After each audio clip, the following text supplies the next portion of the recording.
People have been predicting when the end of the world will come, but the world no longer pays attention, because every time these forecasts were made, they failed to come to pass. However, with the world currently facing so many difficulties, could what we are experiencing now be the final signs of the end of the world? Pope Francis, head of the Catholic Church and sovereign of the Vatican City, stated in one of his daily homilies that persecution of Christians is a prophecy that has already begun, and that Jesus would soon come again in glory to judge the living and the dead.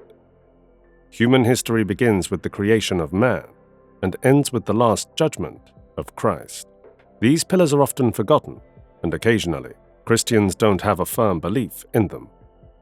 However, Pope Francis remarked that the life of Jesus reflected the reality of his final coming. He dwelled on 3 gospel texts that unravel this mystery, those of the 10 virgins, of the talents, and of the last judgment. But there is a time we are currently living in, the first and the final coming of Christ. This time is supported by the parable of the 10 virgins. Then shall the kingdom of heaven be likened unto 10 virgins, who took their lamps, and went forth to meet the bridegroom. And 5 of them were wise, and 5 were foolish. They that were foolish took their lamps, and took no oil with them. But the wise took oil in their vessels with their lamps. While the bridegroom tarried, they all slumbered and slept. And at midnight there was a cry made, Behold, the bridegroom cometh, go ye out to meet him.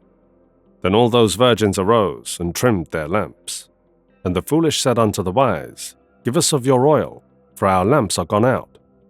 But the wise answered, saying, Not so, lest there be not enough for us and you, but go ye rather to them that sell, and buy for yourselves. And while they went to buy, the bridegroom came, and they that were ready went in with him to the marriage, and the door was shut. Afterward came also the other virgins, saying, Lord, Lord, open to us. But he answered and said, Verily I say unto you, I know you not.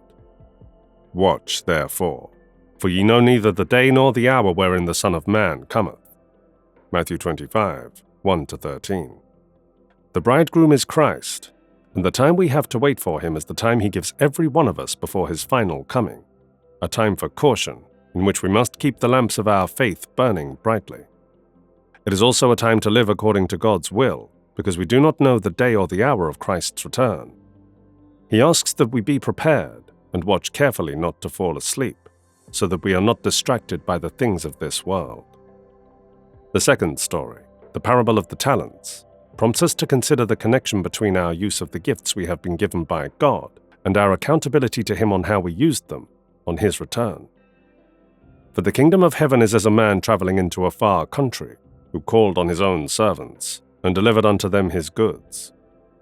And unto one he gave 5 talents, to another 2, and to another 1, to every man according to his several abilities, and straightway took his journey. Then he that had received the 5 talents went and traded with the same, and made them other 5 talents. And likewise he that had received 2, he also gained another 2. But he that had received 1 went and dug in the earth, and hid his lord's money. After a long time the lord of those servants cometh, and reckoned with them. And so he that had received 5 talents came and brought other 5 talents, saying, Lord, thou delivered unto me 5 talents. Behold, I have gained besides them 5 talents more. His lord said unto him, Well done, thou good and faithful servant. Thou hast been faithful over a few things. I will make thee ruler over many things. Enter thou into the joy of thy Lord. He also that had received 2 talents came and said, Lord, thou delivered unto me 2 talents. Behold, I have gained 2 other talents beside them. His Lord said unto him, Well done, good and faithful servant. Thou hast been faithful over a few things. I will make thee ruler over many things. Enter thou into the joy of thy Lord. Then he which had received the 1 talent came and said, Lord, I knew thee that thou art an hard man, reaping where thou hast not sown, and gathering where thou hast not strawed. And I was afraid, and went and hid thy talent in the earth. Lo, there thou hast that is thine. His Lord answered him and said unto him, Thou wicked and slothful servant, thou knewest that I reap where I sowed not, and gather where I have not strawed. Thou oughtest therefore to have put my money to the exchangers, and then at my coming I should have received mine own with usury. Take the talent from him, and give it unto him which hath 10 talents. For unto every one that hath shall be given, and he shall have abundance.